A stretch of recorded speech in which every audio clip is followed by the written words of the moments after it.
بسم اللہ الرحمن الرحیم۔ شروع اللہ کے نام سے جو بڑا مہربان نہایت رحم والا ہے۔ آج کا ہمارا ٹاپک حضرت ہود علیہ السلام اور ان کی قوم ہے۔ تو چلتے ہیں ٹاپک کی طرف۔ حضرت ہود علیہ السلام کا ذکر قرآن شریف میں 12 بار آیا ہے۔ حضرت نوح علیہ السلام کی اولاد مدتوں تک دنیا میں بسی اور آہستہ آہستہ پھر خدا تعالیٰ کو بھول گئی۔ شیطان نے پھر ان کو بہکا کر بتوں کی پوجا پر لگا دیا۔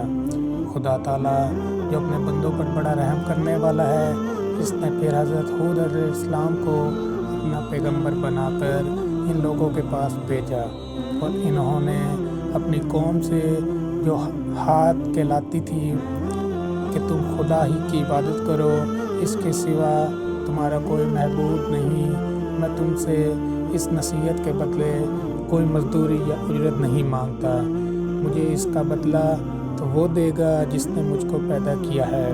اور اے میری قوم، اپنے رب سے بخشش مانگو اور اس سے توبہ کرو، وہ تمہارے لیے منا برسائے گا جس سے تمہارے کھیت اور باغات اچھے ہوں گے اور تمہاری طاقت بہت بڑھا دے گا۔ وہ بولے کہ اے ہود، ہم تمہارے کہنے سے اپنے بتوں کو نہیں چھوڑیں گے، تم کوئی نشانی دکھاؤ، ہم تو یہ سمجھتے ہیں کہ ہمارے بتوں میں سے کسی نے تم پر عذاب کر دیا ہے اور تم دیوانے ہو گئے ہو۔ حضرت ہود علیہ السلام نے کہا، تم سب مل کر میرے لیے جو تدبیر کرنی چاہو کر لو، اور مجھے مہلت بھی نہ دو، میں خدا پر بھروسہ رکھتا ہوں جو میرا اور تمہارا پروردگار ہے۔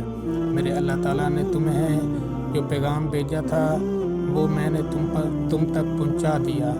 اگر تم میرا کہنا نہ مانو گے تو اللہ پاک تمہاری جگہ اور لوگوں کو بسا دے گا اور تم خدا تعالیٰ کا کچھ نہ کر سکو گے۔ اور اس پر ان کی قوم نے کہا کہ روز تو ہمیں خدا کے عذاب سے ڈراتا ہے، جا اپنے خدا سے کہہ کہ ہم پر عذاب نازل کر دے اور اس میں ہرگز دیر نہ کرے۔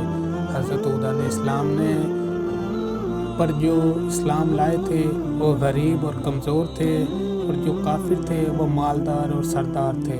ان سب نے حضرت ہود علیہ السلام کا مذاق اڑایا۔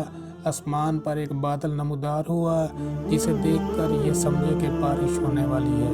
حضرت ہود علیہ السلام نے بتا دیا تھا کہ یہ عذاب ہے، چنانچہ وہ ایماندار لوگوں کو لے کر بستی سے باہر چلے گئے۔ اس بادل کے بعد آندھی آئی اور جو 8 دن اور 7 رات تک چلتی رہی، یہاں تک کہ سب کافر مر گئے اور نست و نابود ہو گئے۔ اس طرح ایک بار پھر اللہ تعالیٰ کی زمین کافروں اور مشرکوں سے خالی ہو گئی۔ اگر آپ کو ہماری ویڈیو اچھی لگی ہو تو لائک کریں، چینل کو سبسکرائب کریں تاکہ ایسی واقعات آپ تک پہنچتے رہیں۔ تب تک کے لیے خدا حافظ۔